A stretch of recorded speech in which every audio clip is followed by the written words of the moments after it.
안녕하세요, 휴아입니다. 오랜만에 인사드리죠. 제가 그 사이에 엄청나게 많은 일들이 있었어요. 5주 만에 제가 업로드를 하는 것 같은데 뭐부터 말씀드려야 될지 모를 정도로 주변에 제 친구들은 저를 자주 이야기꾼, 혹부리 영감님 이렇게 얘기할 때가 있는데 저 진짜 제 삶에 그 박자가 되게 빠른 편입니다. 남들이 한 1년에도 경험하지 못할 만한 일들이 저는 한 달 사이에도 막 마구 일어나요. 그래서 좀 템포와 좀 박자가 좀 빠른 편인데, 첫 번째, 제가 맨 마지막 업로드 영상 기억하세요? 성수동 갔던 거. 성수동의 모 회사에서 이슈가 되고 있는 유명한 모 회사에서 서울숲 뒤에 있는 회사입니다. 종합 건설사를 차려서 회사 규모를 키우고 있는 와중에 저를 설계팀 파트 총괄 대표로 10명의 멤버들을 이끌어줬으면 좋겠다라는 제안이 있어서 모 회사에 제가 취직을 결심했었어요. 대전에서 사업을 하면서도. 그런데 이제 그 회사에서 총괄 대표라고는 하지만 연봉이 엄청 많지 않았거든요. 제가 버는 거에 비해서. 그래서 사업자를 유지하면서도 회사 생활을 좀 해야겠다라는 생각을 했었었는데, 결국에는 이틀 성수동을 출근해 보다가 포기했습니다. 제가 88년생 36살인데요 엄청 혼났어요. 너는 무슨 나이도 있는데 왜 이렇게 일을 결정하냐, 이렇게 좀 가볍게 하는 거 아니냐, 이렇게 얘기가 있었었는데, 제가 서울에 있는 회사를 가려고 결심했던 건 제 안에 어떤 욕심이 있었던 것 같냐면요, 저는 대전 출신이고 초등학교, 중학교, 고등학교, 대학교까지 대전에서 나오다 보니까 제가 히림이라는 건축설계 대형 건축설계 사무소에 다녔던 거 외에는 서울의 큰 뭐 연고 이런 거 예도서 없이, 그 다음에 뭐 종킴 디자인 스튜디오 등 유명한 회사들 거쳐 나오긴 했지만, 그때 클라이언트들이, 그리고 그때 어떤 인맥들이 저의 인맥으로 남는 것이 아닌 거죠. 근데 이번에는 설계팀을 총괄할 수 있는 권한이 주어지면 오는 회사 이름으로 오는 프로젝트도 결국엔 내 프로젝트고 나의 클라이언트들이고, 결국에는 저에게도, 저라는 사람에게도 배경이 생기게 되지 않을까라는 좀 기대감이 있었습니다. 그랬는데 여러 가지 좀 상황들로 결국엔 저의 능력 부족인 거겠죠. 서울에 집을 구해야 되는 문제, 그리고 저는 이미 사무실도 고르고 집도 있고 대전에 이렇기 때문에 이 부분에 있어서 정리를 하고 서울로 합쳐야 되는지에 관련된 문제 등 제가 처리해야 될 것들이 너무 많았는데, 빨리 왔으면 좋겠다는 얘기에 성급하게 서울행을 결심했다가 결국에는 도로 물렀습니다. 결과적으로는 이틀 만에 다시 대전에 왔고, 대전에 오면서 들었던 생각은 대전 너무 좋다. 서울 안 가길 너무 잘했다. 이 생각을 많이 했어요. 그러니까 저의 성급한 결정에 있어서 저희 부모님도 걱정을 좀 하셨었는데, 뭐 많이 나무라셨습니다만 아들이 대전이 더 좋다고 하니까 또 부모님 곁에 부모님도 제가 있기를 바라셨을 거고, 그런 이유들로 다시 대전에서 리유니온, 다시 화합해서 살아가는 걸로 결심을 하게 되었습니다. 제 회사 디자인 킹덤의 변화로서는 한 개 더 있었는데, 우리 디정씨가, 제 학교 후배인, 제가 예뻐하고 아끼고 사랑하는 우리 다혜가 저를 떠났어요. 제가 이제 서울행이 결정나기 전에 이미 이야기가 오고 갈 때 다혜가 되게 조심스럽게 우리 디정이가 저한테 했던 말이, 오빠 어쨌거나 저희는 건축학과이기 때문에 인테리어 디자인만 해야 되는 거가 아니라 건축 설계사무소에서 3년 동안 실무 경력을 쌓아야 건축사 시험을 볼 수 있는 권한이 주어지거든요, 기회가. 그렇기 때문에 이제 사실은 다혜는 원래는 건축사에게 가는 것이 맞는 상황이었습니다. 근데 제가 이제 다혜가 너무 실력이 좋고 싹싹하고 어떤 회사에서 실장급으로 일을 하는 사람이기 때문에 제가 낚아챘던 거였어요. 오빠 저 그러면 저도 서울로 가도 돼요? 이렇게 얘기를 해서 알겠다고 했는데 이렇게 빨리 취직이 될지 몰랐죠.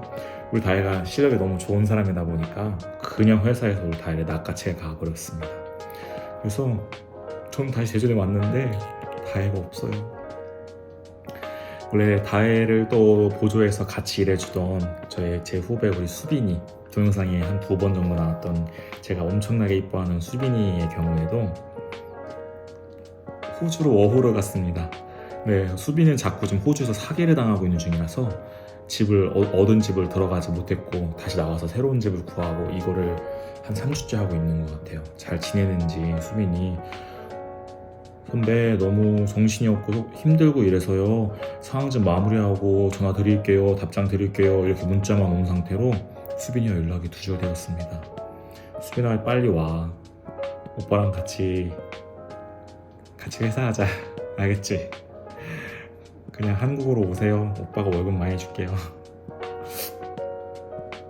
그래서 지금 저는 말이 회사지 프리랜서인 거예요. 지금 제 직원이 아무도 없습니다. 하루아침에. 그래서 이런 약간 안타깝고 슬픈 상황도 있었고, 디자인 킹덤이 직원을 구하고 있습니다. 제가 뭐라고 하고 엄청 빡센 스타일의 대표가 아닙니다. 재밌어요. 설렁설렁하고 저 혼자 밤새요. 같이 밤새자고 안 하고 누굴 괴롭히지 않습니다. 그래서 언제든지 편하게 어플라이 해주시기를 기대합니다. 추가적으로 드릴 말씀, 그렇게 해놓고 대전에 돌아왔을 때 제가 프로젝트가 6개가 들어왔어요. 사실 작은 규모의 회사 치고는 프로젝트가 개수가 너무 많은 건데 그 중에 3개를 쳐냈습니다. 2개는 완전 혼자 제가 했고 마지막 1개는 아직도 진행 중에 있고요. 그런데 아직도 3개가 남았잖아요. 근데 이제 3개가 남은 것들은 또 새로 들어온 3개고 그 중에 2개는 그냥 계약하지 않는 걸로 정리됐던, 왜냐면 어떤 시공사 때문인데요. 저도 인테리어 디자이너도 인테리어 사기를 당했습니다.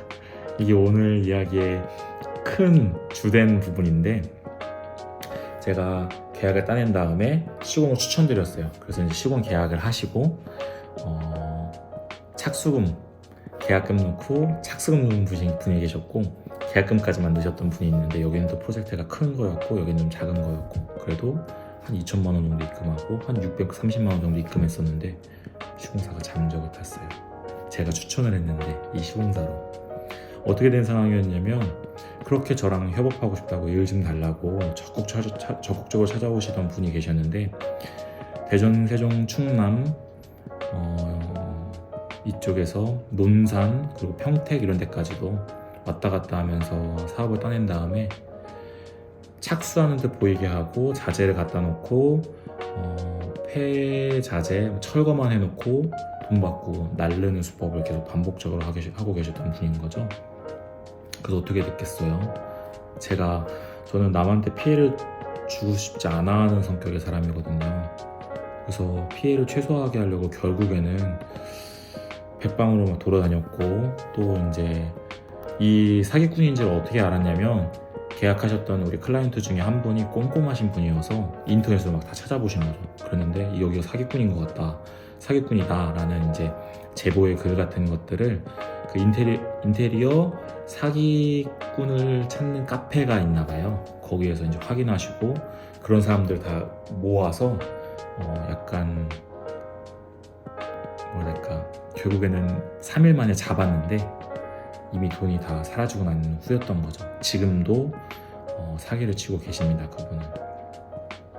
초반에는 저도 같이 사기를 치는 사람이 아닌지 의심을 받았었는데, 사실 저는 제가 그렇게 한 사람은 아니었고, 그쪽에서 뭐 따로 돈을 챙긴다든지 아니면 사기를 치기에 제가 막 어떤 알선을 했다든지 이런 상황은 아니었기 때문에 저는 문제가 될 게 없어서 당당하긴 했습니다만, 그래도 마음이 아픈 건 저를 보고 제 디자인을 믿고 와주신 분들이 손해를 입게 되었다라는 거여서 설계의 비를 아무것도 받지 않게 되었어요.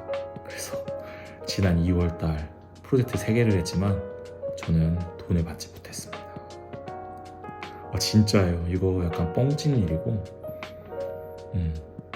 좀 당혹스러웠어요.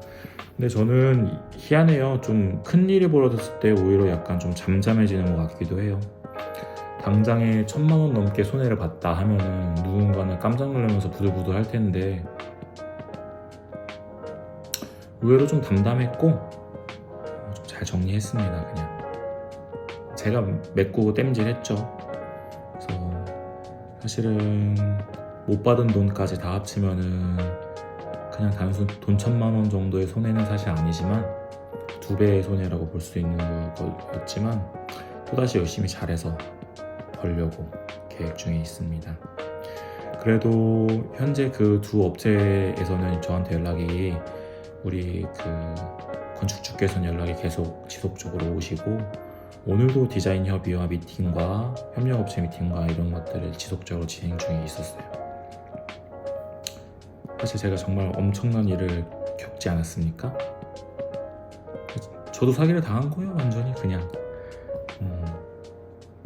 근데 너무 무덤덤하게 얘기하죠. 그냥 그랬구나. 실제로 이렇게 생각이 들어요. 그랬고 그래서 좀 뭐라 해야 될까, 지난 2월은 좀 외로운 한 달이었던 것 같아요. 할 일은 너무 많은데 도와줄 사람은 없고 사기는 당했는데 나 그래도 나름 똑똑하다고 자부하던 사람이었는데 내가 사람을 이렇게 너무 쉽게 믿어버렸구나 라는 거에 대한 약간 자책. 근데 자책을 하면 뭐해요? 이미 상황은 벌어졌는데. 그리고 나보다 더 큰 손해를 본 사람들이 계시고 각각 손해 금액은 차이가 나도 그걸 다 합해서 제가 가장 큰 손해였겠지만, 그렇죠? 그래도 각각 분들께서 한 대표님께서는 60% 입금하셨기 때문에 2,000만 원 넘는 손해였으니까 그것을 최소화하기 위해서 노력을 많이 했습니다. 그리고 많이 복구를 좀 할 수 있도록 옆에서 많이 도와드렸고요. 제 할 도리를 그 이상을 열심히 하는 모습을 또 보여드려야 결국에는 손해를 본 입장에서 만족하실 수 있을 거라고 믿기 때문에 차분한 마음으로 프로세스 잘 진행하고 있었습니다. 그리고 또 오늘은 도면을 열심히 치고 있었는데요. 저는 건축사가 아님에도 인허가 도면을 제가 치는 상황이 만들어지게 되어서 하나하나 꼼꼼하게 인허가 도면을 제작 중에 있습니다. 인허가라고 하면 건물을 짓는 일, 이렇게 해서 건물을 짓겠습니다 라고 해서 건축사를 통해서 처리해야 되는 업무인데 저희 담당 건축사께서 그 파트까지 하실 생각이 없어 보이시므로 제가 담당해서 처리하게 되었고요. 그 이후에 프로젝트가 3개 더 들어왔습니다. 일복은 터졌네요. 사람은 없는데 마음이 많이 급했어요. 그러니까 인테리어 도면도 밤새서 쳐놨는데 건축사가 쳐야 되는 시공 도면, 실시 설계 도면까지 제가 쳐야 되는데 디자인 알트도 당장 이번 주에 2개가 나와야 되는데 사실 마음이 많이 급합니다. 하려면 해요. 끈기 있게 엉덩이를 이렇게 띄지 않고 일하면 다 할 수 있는데, 다만 이게 책 읽다가 여러분들 공부하시다가 챕터 넘어가면 하기 싫잖아요. 잠깐 누웠다 일어나야 되잖아요. 딱 그런 입장이어서 하나 간신히 끝내놓으면 2번째 프로젝트로 그냥 곧장 넘어가지지가 않아요. 그게 컨펌을 하는 입장이라 누가 해서 갖고 온 거를 이렇게 하자라고 체킹만 해주는 입장이면 언제든지 할 수 있지만, 제가 디자인 잡으랴, 모델링 하랴, 실측하랴, 도면 그리랴, 인테리어 협력업체 미팅하랴, 발주처 미팅하랴, 계약하랴, 그 모든 걸 다 해야 되다 보니까 중간중간에 쉬는 시간이 많이 늘어나고 자꾸 눕고 싶은 것 같아요. 그냥 이제 다 했다, 이제 누워야지, 나 쉬러 가야지, 이런 생각을 자꾸 하게 되는 것 같아요. 지금도 쉬고 싶어서 지금 찍는 거예요. 하기 싫다, 힘들다. 그냥 총체적으로 얘기해보면, 그래서 저는 일자리 제안도 받았는데 안 갔는데, 대전에 남았는데 사기를 당했는데, 우리 다혜는 떠났는데 직원이 없으니까 바쁘다 라는 얘기였습니다. 마지막 추가적으로 한마디.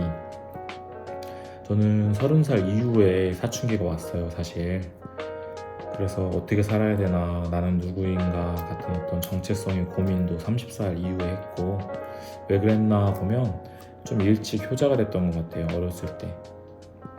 그래서 동네 자랑이 되고 싶었고, 친구들 어머니들이 혁친이랑 놀아라 하면은 그게 제 마치 자부심인 것 같았고, 그렇게 세상을 좀 살아왔었는데, 그 히림이라는 대기업 다니면서 퇴사할 즈음에 너무 많이 빡쳐서 그때 세상에 대한 현타도 많이 왔고, 이렇게 해서 먹고 사는 거 맞나? 연애는 어떻게 해야 되나? 결혼 어떻게 해야 되나? 내가 누구를 사랑하는 사람인가? 이런 거에 대한 고민 자체를 30살에 했던 것 같습니다. 저는 그 고민에 대한 방황이 5년 걸렸던 것 같고, 지금 저는 36살인데 이제야 좀 종지부가 찍힌 것 같아요.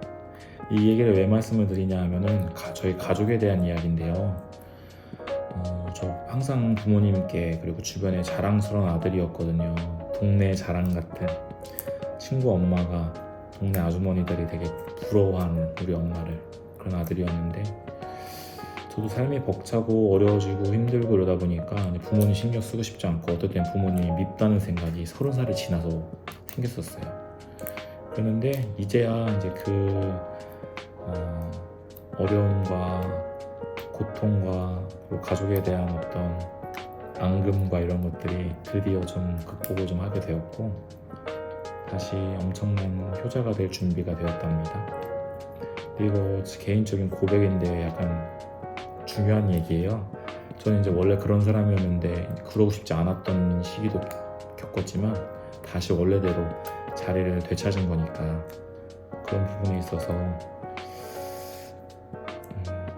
이번 사건들은 2월달에 있었던 2023년도 2월달에 있었던 사건들은 꽤나 어떤 종지부를 찍는, 혹은 어떤 새로운 장이 열리는 그런 사건들과 시기가 아니었나, 이런 생각이 듭니다.